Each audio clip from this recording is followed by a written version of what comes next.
Entonces, señores, pasamos a otro tema. Hablé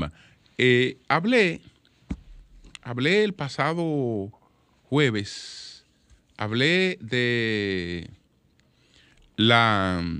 o el pasado viernes hablé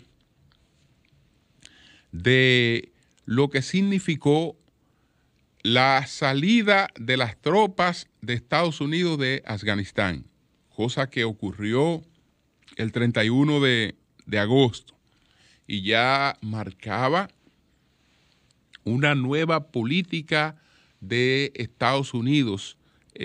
Digamos que ahí acabó el intervencionismo de la democracia liberal, el intento intervencionista por imponer democracias bajo el concepto liberal. Pero otro hecho que quedará ahí grabado con repercusiones que uno no sabe hasta dónde alcancen, fue ese hecho que ocurrió un día de Reyes en los Estados Unidos. El día 6 de enero, ambas cámaras, la Cámara de Representantes y el Senado, estaban reunidas para un acto protocolar que tradicionalmente es un acto solemne y de gran importancia, pero no de mayores despliegues mediáticos, porque lo que va a ocurrir ahí ya la gente sabe de antemano que va a ocurrir, porque no se trata de otra cosa que de la oficialización del triunfo de un candidato presidencial para que después pueda ser investido como presidente de la República. Entonces, tocaba ese día reconocer en ambas cámaras los resultados que establecían al presidente Joe Biden como el nuevo presidente, como el presidente electo de los Estados Unidos. Ese día hubo un meeting del expresidente Donald Trump y hubo una arenga que concluyó con una multitud que se lanzó a la toma prácticamente del Capitolio.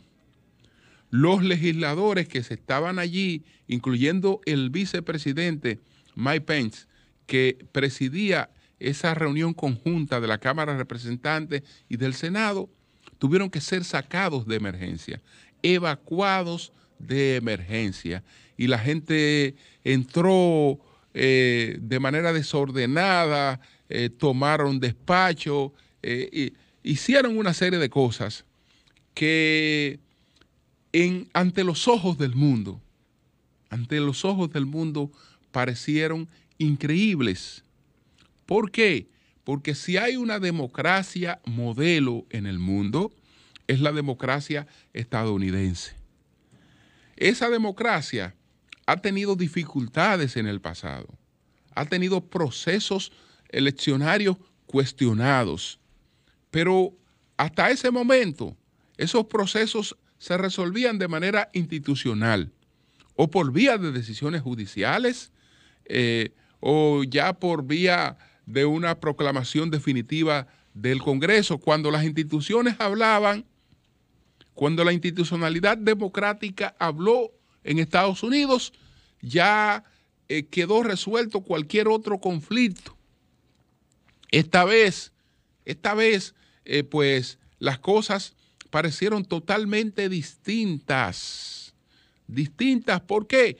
Porque había una insubordinación contra la institucionalidad, basada en el hecho de que una parte importante de los votantes de republicanos, de los votantes trumpistas, están convencidos aún de que las elecciones fueron fraudulentas, a pesar de que en las reclamaciones que hizo Trump y su gente no pudieron demostrarse esos fraudes. Pero en la creencia de la gente, en la creencia emocional de la gente, hubo fraude, y ese hecho les llevó a ese desborde de pasiones que provocó ese episodio tan lamentable en el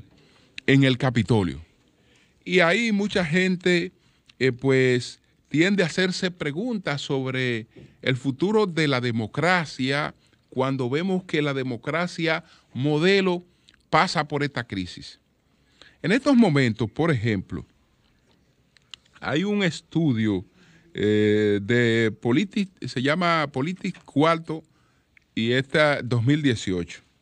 A ese momento, hablando de la democracia y de lo que esto representa, lo que representó lo que ocurrió el año pasado, este año, en Estados Unidos, para esa imagen democrática que hay en el mundo, debo decir que en estos momentos hay 93 países que viven en democracia. El mundo tiene 93 países que viven en democracia.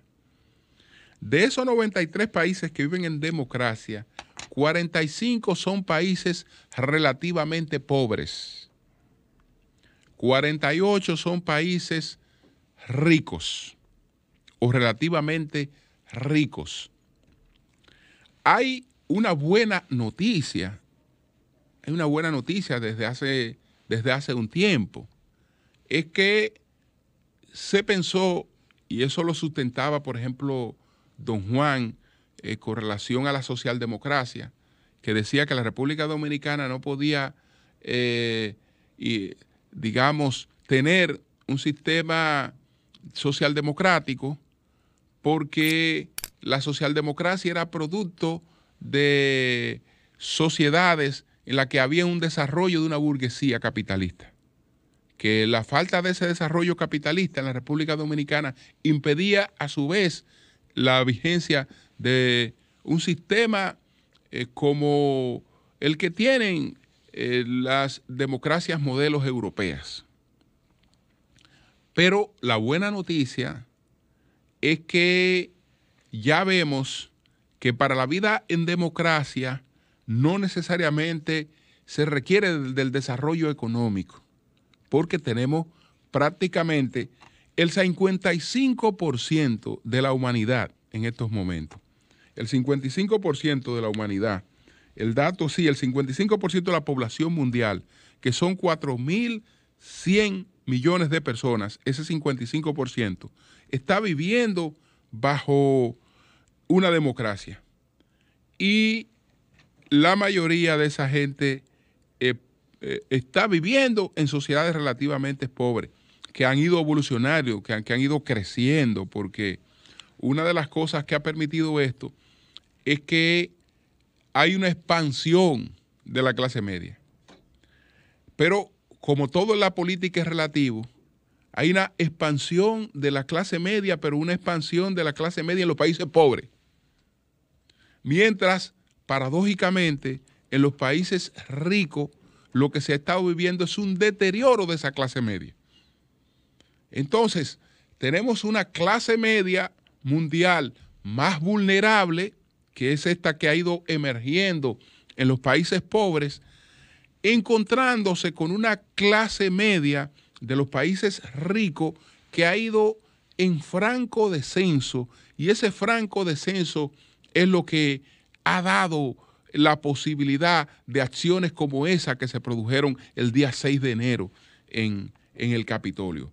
Ese desborde contra la institucionalidad, que son de esas cosas que dejan trastornos que los países tienen que pasarle mucho tiempo para poderlo superar.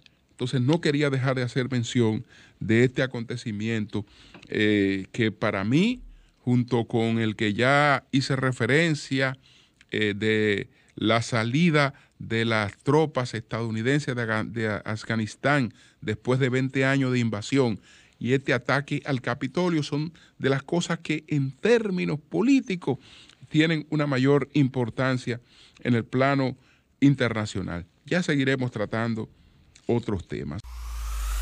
Sol 106.5, con la mayor variedad de contenido, información, entretenimiento e interacción en una sola estación. Cobertura total, disponible para ti en la radio y en las plataformas digitales. Somos Sol 106.5, la más interactiva.